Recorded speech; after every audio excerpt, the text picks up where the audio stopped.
नमस्कार। साधुओं के पावन प्रसंग भाग 69 में आज हम स्वामी निखिलानंद जी के विषय में आगे देखेंगे।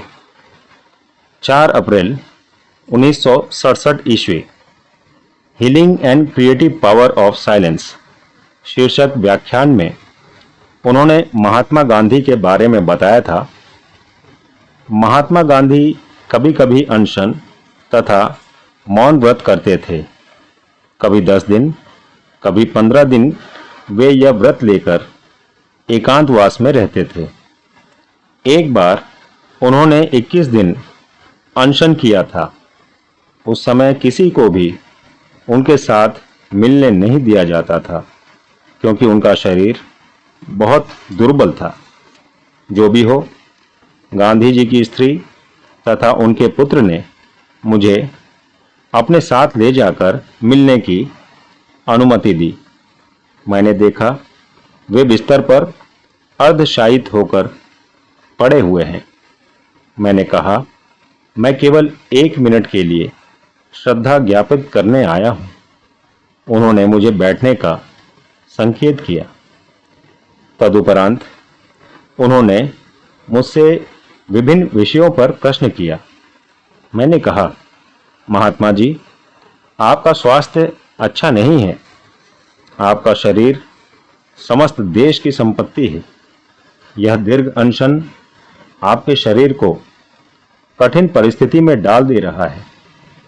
मेरी ओर देखकर उन्होंने स्पष्ट रूप से कहा, स्वामी जी, मैं जब परेशान हो जाता हूँ और समस्या का कोई मूल किनारा नहीं खोज पाता हूँ, तब मैं यह अनशन और मौन व्रत का आश्रय ग्रहण करता हूँ। तदुपरांत नीरव प्रार्थना से मैं समस्या का समाधान प्राप्त करता हूँ।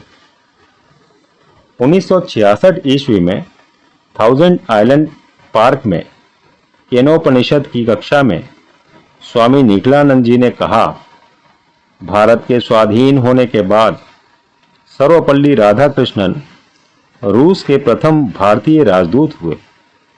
उन्होंने स्वयं मुझसे कहा था। मैंने एक दिन रूस के प्रधानमंत्री स्टालिन से कहा, आप क्यों धर्म के ऊपर विश्वास नहीं करते, चर्च को भी अस्वीकार करते हैं? स्टालिन ने उत्तर में कहा, मैं यदि सेंट पॉल से मिल सकूं तो मैं कल ही चर्च जाऊंगा। स्टालिन धर्म के नाम पर धोखाबाजी पसंद नहीं करते थे।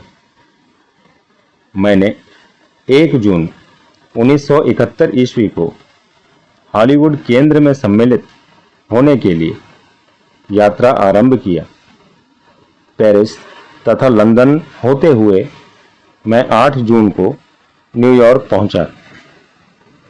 10 जून को स्वामी निखिलानंद जी ने मुझे रामकृष्ण विवेकानंद केंद्र में दोपहर में प्रसाद के लिए आमंत्रित किया।